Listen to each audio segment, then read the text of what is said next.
नमस्कार। जननी जन्मभूमि स्वर्गादपि गरिएसी नेपाली हामी रहँला कहाँ नेपालै नरहे।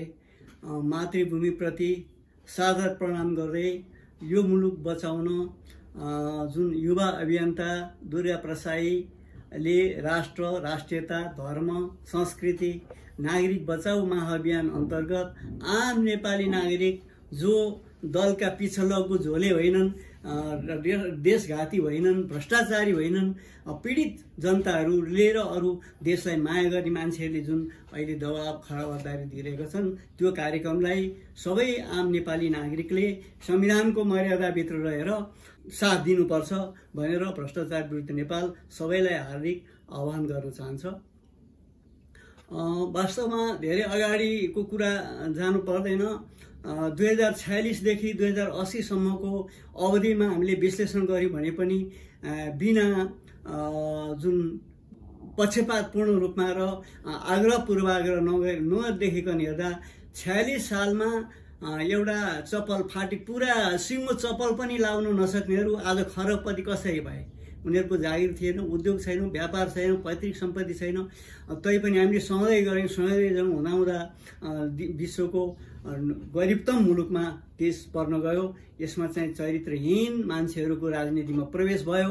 राजनीतिलाई बिना लगानीको उद्योग व्यवसाय बनाइयो, त्यसले गर्दा देश डुब्यो। वास्तवमा चरित्र सम्बन्धी कुरा गर्नुपर्दा ठुला महापुरुषहरूले चरित्रका केही सिद्धान्त प्रतिपादन गर्नुभएको छ। चरित्र शक्ति भनेकोद्वारा मानवमा मानवीय सद्गुण, नैतिक मूल्य र मान्यताको निरन्तर जगेर्ना राष्ट्र निर्माणमा सृजनशील युवा शक्तिलाई प्रेरित गरी विशुद्ध चरित्रको निर्माण गर्नुपर्छ। शुद्ध भाव विचार, शुद्ध आचरण, शुद्ध खानपान, शुद्ध रहनसहन, शुद्ध उठाइ बसाई, शुद्ध बोली वचन, शुद्ध मेलमिलाप, शुद्ध जनहित क्रियाकलाप, शुद्ध कमाई र शुद्ध लेनदेन युक्त व्यावहारिक तथा उद्देश्यपूर्ण शुद्ध कमाई र शुद्ध लेनदेन उपयुक्त व्यवहार तथा उद्देश्यपूर्ण जीवन जिउन सघाउ पुर्याउने सम्बन्धी दर्शन नै विज्ञान र कला सिकाउने आर्ट नै चरित्र विज्ञान हो। विशुद्ध सनातन धर्म अनुसार शारीरिक सुस्वास्थ्य, मानसिक सन्तुलन, बौद्धिक विकास, आत्मिक जागरण, शान्तिपूर्वक सामाजिक सहभागिता र देवी आस्थाको अभिवृद्धि गरी व्यक्तिमा पूर्ण व्यक्तित्व विकासद्वारा विशुद्ध चेतनाको जागरण गराई चैतन्य बनाउने र उसलाई अनन्त जीवन प्रदान गराउने हो। योग दर्शन अनुसार यम, नियम, आसन, प्राणायाम, प्रत्याहार, धारणा, ध्यान, समाधि र प्रशान्त भावका मर्यादित शिक्षण तथा प्रशिक्षणद्वारा आदर्श नागरिक तयार गरी आदर्श समाजले सुशोभित सुसंगठित आदर्श नेपालको पुनर्निर्माण गर्ने कार्यमा सहयोग पुर्याउने यसको उद्देश्य हुनुपर्थ्यो। वर्तमान समाजमा देखा परेका गलत संस्कार, गलत धारणा, गलत परम्परा, अन्धविश्वास, रूढिवादिता, कुप्रविधि, कुचेष्टा, कुकर्म, दुस्साहस र पाप कर्म जस्ता विकृतिहरूलाई निर्मूल गर्नको लागि शिक्षा, अनुशासन र न्यायको आधारमा सामाजिक जागृति ल्याई राष्ट्रिय अस्मिताको सुरक्षा गर्ने यसका लागि मूल ग्रन्थ चरित्र विज्ञानलाई स्वीकार गरिन्छ। त्यतातिर कहाँ छन् यो दलहरू भन्ने कुरा खोजौं। जीवनको लागि नभई नहुने आध्यात्मिक तथा भौतिक ज्ञानलाई समन्वय गराई जीवनोपयोगी व्यावहारिक र वैज्ञानिक शिक्षा दीक्षाद्वारा अज्ञान, गरिबी र बिरामीहरूलाई हटाई जागरूक, समृद्ध तथा निरोगी समाजको जग बसाल्ने, मस्तिष्कमा समझदारी, काँधमा जिम्मेवारी, हृदयमा इमानदारीको मूल मन्त्रलाई आत्मसात गर्दै यसै शक्तिद्वारा चरित्र निर्माण राष्ट्रिय संकल्प महाअभियानको सञ्चालन गर्ने र पुण्य पावन धरती नेपालबाटै विश्वभरिकै मानवहरूले पुनर्जागरण नेतृत्वको अपेक्षा गरेको वर्तमान सन्दर्भमा एक आत्मता सूत्रको महाशक्तिद्वारा विश्व शान्ति, विश्व बन्धुत्व र मानवताका गौरवशाली सनातन आदर्शहरूलाई आत्म साक्षात्कार र जीवन उद्धार, चरित्र आधार हो भन्ने मूल मन्त्रलाई महाअभियानको रूपमा व्यापक रूपमा चलाइरहेको थियो। नेपालको प्रतिष्ठा पनि यसमै थियो। नारी समुदायप्रति आदर सद्भाव सम्मान तथा पवित्र दृष्टिको विकास गराउन, समाजलाई शिक्षित गर्ने र आदर्श नारीको गौरवमय महिमालाई व्यवहारमा उतार्न नारी धर्मको कर्तव्यबोध गराई नारी चेतनाको जागरण गराउने, ससाना बालबालिका तथा किशोर किशोरीहरूमा शुभ मानवीय संस्कारको सिंचन गराई सुयोग्य संस्कार सम्पन्न मानव बन्न अभिप्रेरित गर्दै समाजमा हाल देखा परेका लागू औषध पदार्थ सेवन जस्ता कुलतमा नलाग्ने वातावरणको सिर्जना गर्नको लागि मातापिताहरूलाई समेत मार्गदर्शन गर्ने, समाजमा अपाङ्ग, असहाय, उत्साहहीन, उपेक्षित तथा भ्रमित जीवन बिताउन बाध्य भएका दिन दुखीहरूका लागि पनि विविध रचनात्मक क्रियाकलापहरू गर्दै जाने र गर्दै गइरहेको थियो र यसको मूल उद्देश्य सर्वजन सुखाय सर्वजन हिताय थियो। सर्वे भवन्तु सुखिनः, सर्वे सन्तु निरामया, सर्वे भद्राणि पश्यन्तु, मा कश्चित् दुःख भाग भवेत्।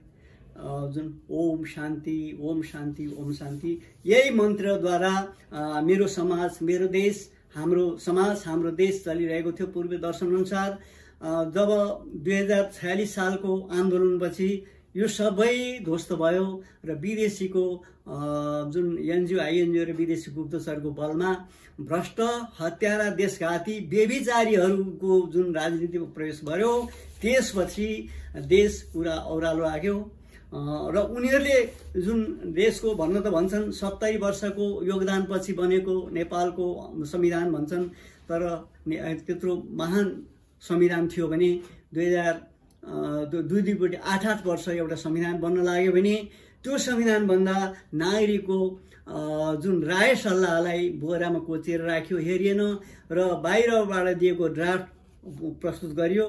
त्यही ड्राफ्टमा पनि उनीहरूले लेखेकै कुराहरू पनि लागू भएन। उनीहरूले लेखेकोमा संविधानको धारा 2 म आग्रह गर्न चाहन्छु, किनभने अहिले सरकारले दमन गरिरहेको अवस्था छ। हामीले कर तिरेर दमन गर्नलाई सरकार पालेको होइन। सरकार भनेको नेपालको संविधानको धारा 2 सार्वभौम सत्ता र राजकीय सत्ता नेपाली नागरिकमा निहित हुन्छ र नेपाली जनतामा निहित रहेको छ र यसको प्रयोग संविधान व्यवस्था भए बमोजिम हुन्छ भन्ने कुरा छ। भनेपछि यो देशमा नागरिक भन्दा ठुलो कोही छैन र नागरिक आफैले शासन चलाउन सम्भव नहुने भएका हुनाले निर्वाचन, मनोनीत र नियुक्तिको माध्यमबाट केही प्रतिशत मान्छेहरूलाई कर तिरेर नागरिकले पठाएको हुन्छ र त्यही मान्छे, त्यो चाहिँ भनेको नेपाली नागरिकको नोकर हो। सबै नेपाली नागरिकले बुझ्नुपर्छ, नोकरले मालिकलाई दिएको आदेश पालना गर्दैन भने त्यो नोकरको दमनबाट उन्मुक्ति हुनको लागि यी नोकरहरूलाई फ्याँक्ने हैसियत पनि नेपाली नागरिकले राख्दछ। राष्ट्रहित, उनीहरूले लेखेको संविधान राष्ट्रहितको धारा 5 मा छ, नेपालको स्वतन्त्रता, सार्वभौम सत्ता, भौगोलिक अखण्डता, राष्ट्रियता, स्वाधीनता, स्वाभिमान, नेपालको हक हितको रक्षा, सिमानाको सुरक्षा, आर्थिक समुन्नति र समृद्धि नेपालको राष्ट्रिय हितका आधारभूत विषय हुनेछन्। राष्ट्रहित प्रतिकूलको आचरण र कार्य सङ्घीय कानुन बमोजिम दण्डनीय हुनेछ भन्ने व्यवस्था छ, तर यसमा दण्ड गर्ने संविधान बनाएन र यो धारा कहिले पनि कार्यान्वयनमा ल्याएका छैनन्। यो कुरा पनि नेपाली नागरिकले बोध गर्नुपर्छ र यसकारण खबरदारी गर्न जरुरी छ। अनि अहिले जुन भइरहेको आन्दोलन छ, नागरिकको विशुद्ध नेपाली नागरिकको आन्दोलन छ, यसमा संविधानको धारा 17 स्वतन्त्रताको हक अन्तर्गत पर्दछ। कानुन बमोजिम बाहेक कुनै पनि व्यक्तिलाई वैयक्तिक स्वतन्त्रताबाट वञ्चित गरिने छैन भन्ने धारा 17(1) मा छ भने धारा 17(2) मा प्रत्येक नागरिकलाई देहायको स्वतन्त्रता हुनेछ भन्ने व्यवस्था छ। यसमा 17(2) क मा विचार र अभिव्यक्तिको स्वतन्त्रता छ। ख मा बिना हात हतियार शान्तिपूर्वक भेला हुने स्वतन्त्रता छ। शान्तिपूर्वक भेला हुने स्वतन्त्रतामा र निहत्था नागरिक, एउटा खबरदारी गर्नु उभिएका नागरिकलाई बराबरका गोली हान्छ, लाठीचार्ज गर्छ, गुन्डा प्रयोग गर्छ भने योभन्दा ठुलो मानव अधिकारको उल्लङ्घन के हुन सक्छ? तर अनि समानताको हक अन्तर्गत हेर्दा धारा 18मा सबै नागरिक कानुनको दृष्टिमा समान हुनेछन्, कसैलाई पनि कानुनको समान संरक्षणबाट वञ्चित गरिने छैन भनेर भन्ने व्यवस्था छ। त्यो कहाँ कार्यान्वयन भएको छ यो पनि खोतल्ने बेला आएको छ। किनभने र अहिलेको प्रेस काउन्सिलले केही पत्रकारहरूलाई जुन उनीहरूको आचरण विपरीत काम गर्यो भनेर कारबाही गर्यो, त्यसको सिलसिलामा आम नागरिकलाई दिग्भ्रमित पनि होला। दुर्गा प्रसाईजी जुन नेतृत्व लिनुभएको छ उहाँले लिएको नेतृत्वमा पनि कसैलाई लाग्न सक्छ हिजोको उहाँको पृष्ठभूमि र आज उहाँ बैंकको ऋण तिर्न नसकेर त्यो ऋण बिना गराउनको लागि अघि बढेको भन्ने भ्रम पनि फैलाएको छ। त्यो किमार्थ होइन, एउटा स्वदेशी व्यवसायी हुन्, उनले आफ्नो सम्पत्तिको हैसियत अनुसार धितो राखेर ऋण लिएका छन्। त्यो ऋण उनले तिर्छन् र तिर्न नसके धितोबाट पूर्ति हुन्छ उनले पनि भनिसकेका छन्। त्यसमा हामी अल्मलिने भ्रम पर्ने कुरा छैन। त्यतिको ज्यान समर्पण गरेर अगाडि बढ्ने नेतृत्व नै नभएको कारणले गर्दाखेरि देश 7 सालदेखि आजसम्म डुबेको हो। अब सच्चा नेतृत्व आएछ भनेर हामीले उसलाई पूजा गर्नुपर्छ। अब हामी नागरिकको कर्तव्य पनि छ नेपालको संविधानमा। नागरिकको कर्तव्य अन्तर्गत पनि हाम्रो जुन धारा 48ले नागरिकको कर्तव्यको व्यवस्था गरेको छ। राष्ट्रप्रति जुन निष्ठावान हुँदै नेपालको राष्ट्रियता, सार्वभौमसत्ता र अखण्डताको रक्षा गर्नु, संविधान र कानुनको पालना गर्नु, राज्यले चाहेका बखत अनिवार्य सेवा गर्नु, सार्वजनिक सम्पत्तिको सुरक्षा र संरक्षण गर्नु नागरिकको कर्तव्य हो। नागरिकको कर्तव्य यो भएको कारणले यो राष्ट्र बचाउन, देशको सम्पत्ति बचाउन, यो भ्रष्टाचार दुराचार रोक्नु पनि नागरिकको कर्तव्यभित्रै पर्छ। यसकारण यो आन्दोलन नागरिकको पक्षमा छ र आम नागरिकले साथ दिनुपर्छ। कानुन बनाएर मात्रै होइन, कार्यान्वयन गर्नुपर्छ। र अर्को मैले भन्न चाहेँ, यो दुर्गा प्रसाईजीको आन्दोलन एक रातमा उठेको आन्दोलन होइन। जनवरी 25, 2023 अर्थात् 2079 माघ 11 गते इलामका युवा व्यवसायी प्रेम प्रसाद आचार्यले कर्म गर्दा गर्दै पनि खान नपाउने अवस्था, बास बस्न नपाउने अवस्था, बच्चाको लालन पालन शिक्षा दिन सक्ने अवस्था समेत गुमेको कारणले गर्दाखेरि यो सरकारी रवैयाले, सरकारको नीतिको कारणले गर्दा म डुबेर हामी डुब्यौँ भनेर उहाँले लगभग 2500 शब्दभन्दा बढी शब्द कोरेर प्रधानमन्त्री निस्किनै लागेको बेलामा अहिलेका माओ काङ्ग्रेसका प्रधानमन्त्री थिए, उनी निस्कनै लागेको अवस्थामा यो बीआईसीसी अथवा वीरेन्द्र अन्तर्राष्ट्रिय सभा सम्मेलन केन्द्र अगाडि आत्मदाहको प्रयास गरे र उनको एक दिनपछि जुन बर्न हस्पिटलमा उहाँको मृत्यु भयो। त्यतिखेर अहिलेका स्वास्थ्य मन्त्री मोहन बहादुर बस्नेतले दूर दराजमा थिए। उनको पृष्ठभूमि जसै होस्, के भने दुर्गा प्रसाईजीको बच्चाको शिक्षा दीक्षा ग्रेजुएसनसम्म मैले लिन्छु र उनको श्रीमतीलाई रोजगारको व्यवस्था मैले गर्छु भनेर भने सरकारले केही गरेन। उनले उनको श्रीमतीलाई पनि जागिर दिइसकेको अवस्था छ। छोरीलाई उनले चाहेको स्कुलमा शिक्षा दीक्षा दिन्छु भनेका थिए र उनले सायद त्यो व्यवस्था पनि प्रबन्ध पनि गरिरहेका छन्। सरकारले आवश्यकता ठानेन। त्यसपछि बागमतीमा धेरै पानी बगेको छ, धेरै व्यवसायीहरूले आत्महत्या गरेका छन्। जस्तै अस्ति कलाकारको कुरा पनि आयो, अरू धेरै व्यवसायीले आत्महत्या गरिरहेका छन्। यसमा सरकारले हेरेन। सरकार अहिले विश्व कोभिडको कारणले थलथल भइरहेको अवस्था, नागरिक चाहिँ हातमुख जोड्न पाउन नसक्ने अवस्थामा सरकारले विभिन्न किसिमको एउटा आर्थिक प्याकेजको सिर्जना गरेर, आर्थिक राहतका कुरा सिर्जना गरेर व्यवसायीले संरक्षण गर्नुपर्ने ठाउँमा सबै उद्योग धन्दा लगायत कृषि सबै क्षेत्र ध्वस्त पारेर कर उठाउनलाई, व्यापारको आधारमा मात्रै देश चलाउनलाई सर्वत्र कर लगाएको छ। र अहिले लगभग 95% मान्छेहरू बजारमा सामान खरिद गरेर जुन हामीलाई चाहिने आवश्यक क्यालोरी जुटाउन सक्ने अवस्थामा छैनन्। र पनि अहिले हामीले भनिरहेका छौँ यो 50,000 भन्दा बढी 3 तहको 50,000 भन्दा बढी राजनीतिक कर्मीहरू छन्, व्यवसायीहरू छन्। यिनीहरूलाई खरबौं खरब ऋण लिएर तलब खुवाइरहेको छ। हामीले भनिरहेका छौँ यसरी तलब खर्च गर्दाखेरि र भ्रष्टाचार राजनीतिक क्षेत्रबाट नै भ्रष्टाचार गर्दाखेरि यो आर्थिक अपराध पनि वृद्धि भएको कारणले गर्दा अब राजनीतिक सबै तहको राजनीतिक अवैधानिक होस्, त्यसको स्रोत र साधन उद्योग व्यवसायमा लगाइयोस् र देश समृद्ध हुन्छ। त्यसपछि देशले उत्पादन गरिसकेपछि कसले कति के खाने त्यसपछि सल्लाह गरौँला भनेर बारम्बार भ्रष्टाचार विरुद्ध नेपालले पनि यसमा 100 भन्दा बढी एपिसोडमा प्रत्येक पटक आह्वान गर्दै आएको हो। यो सरकार टेर पुछर लाउँदैन।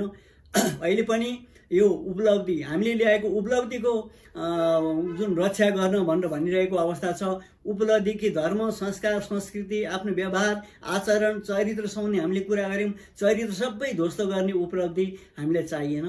हामी भन्न चाहन्छौँ हाम्रो तपोभूमि हो र हामी आजभन्दा 300 वर्ष अगाडि सरदेव पृथ्वीनारायण शाहले कलिलो उमेरमा नेपाललाई एकीकरण मात्रै गरेनन्, त्यसको भाषा धर्म संस्कार संस्कृति न्याय सबै क्षेत्रको जगेर्ना गर्दै विदेशीको आक्रमणबाट देशलाई बचाएर एउटा समृद्ध नेपाल विशाल नेपाल सिर्जना गरेका थिए भने आजभन्दा 650 वर्ष अगाडि राजा जयस्थिति मल्लले जुन एउटा थिति बाँधेका थिए, कानुन बनाएका थिए, त्यो कानुनमा चाहिँ सर्वत्र कानुन थियो, कार्यान्वयन थियो, जसको पाप उसको गर्दैन भन्ने व्यवस्था थियो।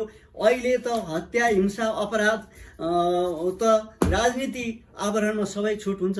अहिलेकै माओ काङ्ग्रेसका प्रधानमन्त्रीको कुरा गर्ने हो भने 17,000 भन्दा बढी उनले हत्या गरेका छन्, देखिने अझ लाखौं हत्या भएको छ भनेर भन्छन्।